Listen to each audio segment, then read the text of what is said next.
ನನ್ನ ಹೆಸರು ಸಹನಾ ಪೇಟೆ, ಸುಭಾಷ್ ನಗರ್, ಕುಸ್ಬರ್ಗಡ್, ಕೇಶಾಪುರ, ಹುಬ್ಳಿ.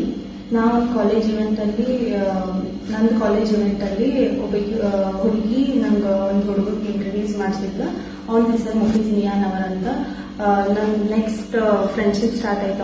ಅವನ ಕಡೆಯಿಂದ ಫ್ರೆಂಡ್ಶಿಪ್ ಸ್ಟಾರ್ಟ್ ಆಯ್ತು. ಆಮೇಲೆ 1-2-3 ಮಂತ್ಸ್ ಆದ್ಮೇಲೆ ರಿಲೇಶನ್ಶಿಪ್ ಸ್ಟಾರ್ಟ್ ಆಯ್ತು. ರಿಲೇಶನ್ಶಿಪ್ ಸ್ಟಾರ್ಟ್ ಆದ್ಮೇಲೆ ನಮ್ಮ ಪೇರೆಂಟ್ಸಿಗೆ ಗೊತ್ತಾಯ್ತು.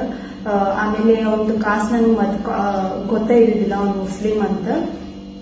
ಅದಾದ್ಮೇಲೆ ನಮ್ಮ ಪೇರೆಂಟ್ಸ್ ನನ್ಗೆ ರಿಯಲೈಸ್ ಮಾಡಿದ್ರು, ಅವ್ನ ಕಾಸ್ಟ್ ಬೇರೆ, ನನ್ನ ಕಾಸ್ಟ್ ಬೇರೆ, ಆಮೇಲೆ ಕಲ್ಚರ್ ಬೇರೆ, ಡಿಫ್ರೆನ್ಸಸ್ ಭಾಳ ಐತಿ.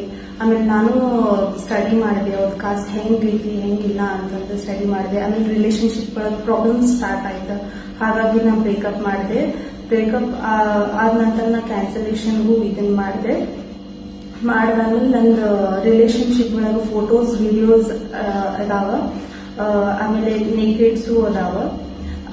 ಆಮೇಲೆ ಒಂದು 2 ಫೋನ್ಸ್ ಅದಾವ, laptops, pen drive, memory card, ಆಮೇಲೆ ಕಂಪ್ಯೂಟರ್ ಐತಿ. ಆಮೇಲೆ ಅವ್ರು ಯಾರ್ಯಾರ ಫ್ರೆಂಡ್ಸಿಗೆ ಲೀಕ್ ಮಾಡ್ಯಾನ ಅದು ನನ್ಗೆ ಗೊತ್ತಿಲ್ಲ, ಆದ್ರೆ ನನ್ಗೆ ಬೇಕು. ಯಾರ್ಯಾರ ಫೋನ್ಸ್, ಒಂದು ಫ್ಯಾಮಿಲಿ ಮೆಂಬರ್ಸ್ ಆಗ್ಲಿ, ಫ್ರೆಂಡ್ಸ್ ಆಗ್ಲಿ ನನ್ಗೆ ಬೇಕು.